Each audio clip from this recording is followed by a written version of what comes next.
Vie de saint Charles de Foucauld, l'explorateur au Maroc, suite. Citation de saint Charles. Presque partout, dit-il, règne une cupidité extrême, et comme compagnons, le vol et le mensonge sont sous toutes leurs formes. En général, le brigandage, l'attaque à main armée sont considérés comme des actions honorables. Les mœurs sont dissolues. La condition de la femme est au Maroc ce qu'elle est en Algérie. D'ordinaire peu attachés à leurs épouses, les Marocains ont un grand amour pour leurs enfants. La plus belle qualité qu'ils montrent est le dévouement à leurs amis. Ils le poussent aux dernières limites. Ce noble sentiment fait faire chaque jour les plus belles actions. Le Maroc, à l'exception des villes et de quelques districts isolés, est très ignorant. Presque partout on est superstitieux et on accorde un respect et une confiance sans bornes à des marabouts locaux dont l'influence s'étend à une distance variable. Nulle part sauf dans les villes et districts, excepté plus haut, on ne remplit d'une manière habituelle les devoirs religieux, même en ce qui concerne les pratiques extérieures. Il y a des mosquées dans tout Ksar, village ou douar important. Elles sont plus fréquentées par les voyageurs pauvres à qui elles servent d'abri que par les habitants. Fin de citation. Il est plus sévère pour l'Israélite marocain, retenu à Al-Qsar pendant 24 heures le 7 juillet à cause du Shabbat. Il écrit « Encore si l'on pouvait profiter de ce retard pour rédiger ses notes, mais c'est presque toujours impossible. A-t-on jamais vu au Maroc juif écrire durant le Shabbat ? C'est défendu au même titre que de voyager, faire du feu, vendre, compter de l'argent, causer d'affaires, que sais-je encore. Et tous ces préceptes sont observés avec quel soin. Pour les Israélites du Maroc, toute la religion est là. Les préceptes de morale, ils les nient. Les 10 commandements sont de vieilles histoires, bonnes tout au plus pour les enfants.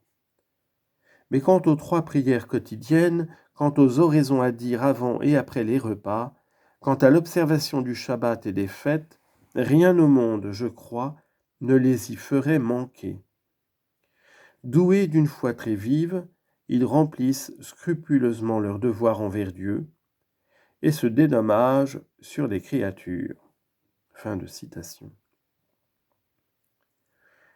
Pour visiter Tétouan et surtout les monts Beni Hassan et Chefchaouen, Foucauld avait quitté la route de Tanger à Fès. Il la reprend et marchant dans une direction approximative nord-sud, il est à Fès le 11 juillet. Là, dans cette ville connue, il espérait ne pas séjourner, mais qui n'a pas de temps à dépenser, ne doit pas s'aventurer en pays de soleil. Un homme qui veut aller vite, et qui plus est choisit les chemins périlleux.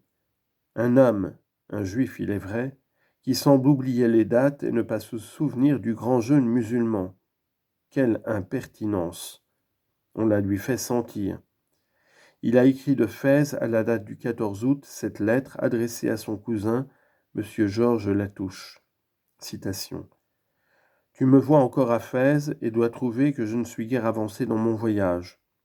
Ce n'est que trop vrai. Cela tient à ce que j'ai voulu passer toujours par les chemins les moins connus et qu'il faut parfois longtemps pour trouver le moyen de les parcourir. De Fès, j'ai voulu aller à Tadla, et il y a 2 chemins, l'un facile et sûr, en passant par Rabat, l'autre très peu fréquenté, très difficile, et traversant un pays complètement inexploré. Naturellement, j'ai tenu beaucoup à prendre le deuxième. Information prise, il n'y a personne ici qui puisse nous y conduire en sûreté. Nous faisons écrire à Meknes. Là, on nous répond qu'il y a un shérif influent qui connaît ce chemin, le prend quelquefois, connaît les tribus que nous traversons, et qui peut en un mot nous conduire en sécurité à Boudjad, capitale du Tadla. Tadla étant une province et non une ville, comme l'indiquent les cartes. Nous le faisons venir ici. Il consent à nous accompagner, mais déclare qu'il ne veut partir qu'après les fêtes qui terminent le Ramadan. force nous a été d'attendre. C'est pourquoi nous sommes restés si longtemps à Fès. Les fêtes du Ramadan seront finies après-demain. Aussi demain nous partons pour Meknès et de là aussitôt pour Tadla.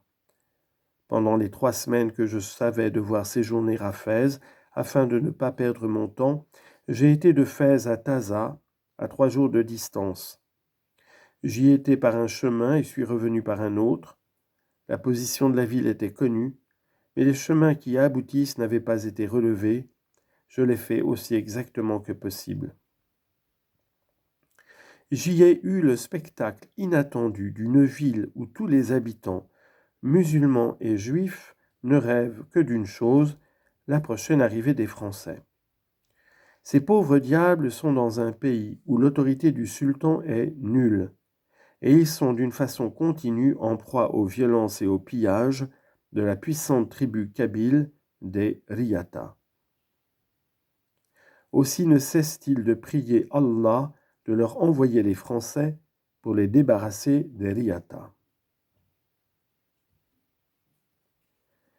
Je suis resté une huitaine de jours à Taza, faute de trouver avec qui en sortir en sûreté. Enfin, nous sommes revenus et nous allons partir pour Tadla.